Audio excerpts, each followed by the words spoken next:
नमस्कार, घरची मेजवानी ह्या चॅनलमध्ये आपलं स्वागत आहे। आज आपण बनवणार आहोत उकडीचे मोदक।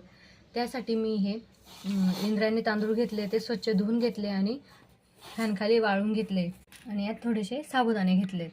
साबुदाणे पण आपल्याला तांदूळ बरोबरच दळून घ्यायचे। साबुदाणे टाकल्यामुळे आपल्या मोदकाला तडे जात नाही किंवा असं पारी करताना पण चिरत नाही, खूप छान मोदक येतात साबुदाणा टाकल्यामुळे। आपण हे आता दळून घेऊ। मोदकासाठी सारण बनवण्यासाठी मी हे 2 नारळ घेतले, ते आपण फोडून घेऊ। आपले हे 2 नारळ फोडून झाले। आता आपण हे किसून घेऊ। आता आपलं खोबरं पण फोडून झालंय। मी ही वरची साल काढून घेतली आहे आणि आता हे आपण किसून घेऊ। तुम्ही हे खोबरं खाऊन घेतलं तरी चालेल। आपलं खोबरं हे मस्त किसून झालंय। आता आपण सारण करायला घेऊ। सारण बनवण्यासाठी मी टाकते इथे 2 चमचे तूप। तूप मस्त गरम झाले, त्यात टाकू खसखस।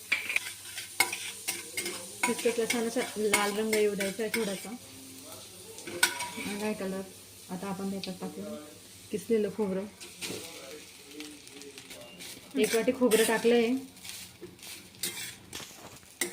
खोबरं असं ड्राय होऊ द्यायचं आहे थोडंसं।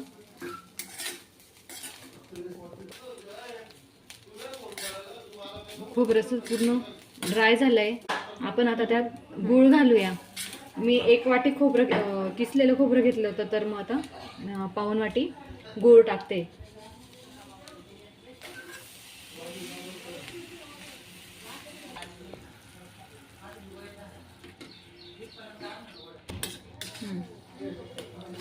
मस्त गूळ पण छान वितळतोय।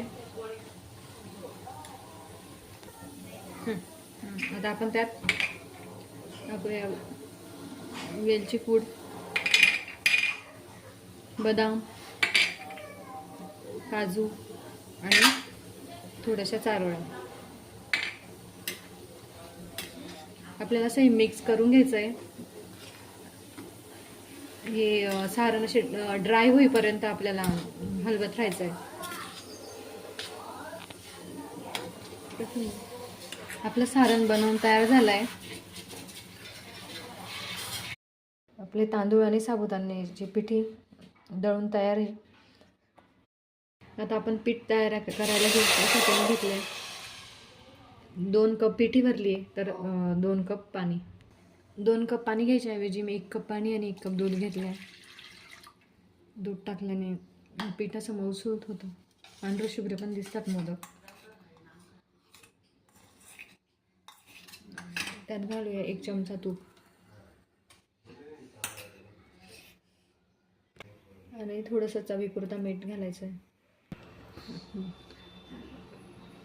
पाणी छान उकळलंय, आता आपण ही पिठी टाकून घेऊ।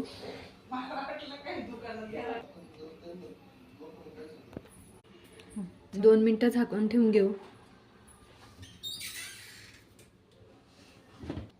2 मिनिटं झाले, आपण झाकण काढून घेऊ आणि हे असं त्याची अशी खिशी घेऊन घ्यायची।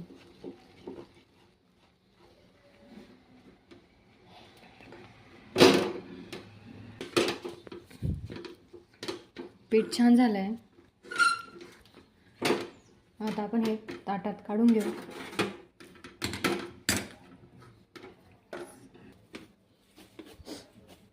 असं मळून घ्यायचं आहे पीठ।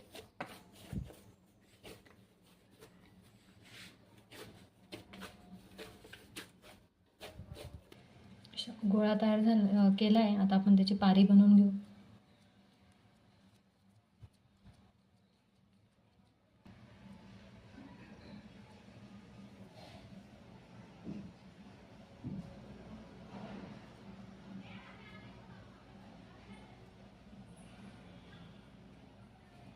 त्यात आपल्याला असं सारण टाकायचं आहे।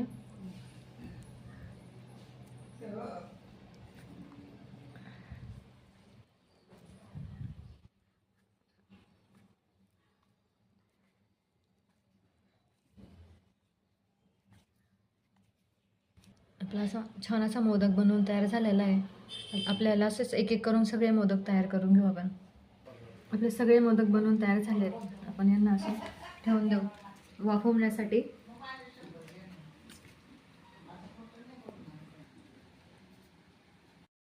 मोदक असे चाळणीत ठेवून झाले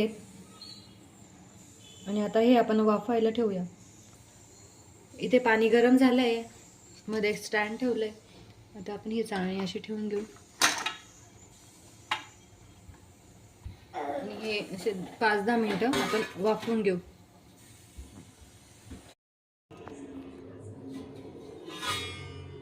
मोदक बनवून तयार झालेत. छान झालेत मोदक.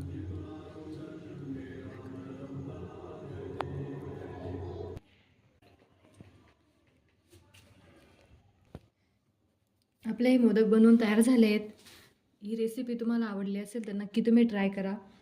आणि साबुदाण्याचं पीठ नक्की टाका, कारण त्या साबुदाण्याच्या पिठामुळे मोदक असे तडे वगैरे जात नाही आणि मऊसूत होतात.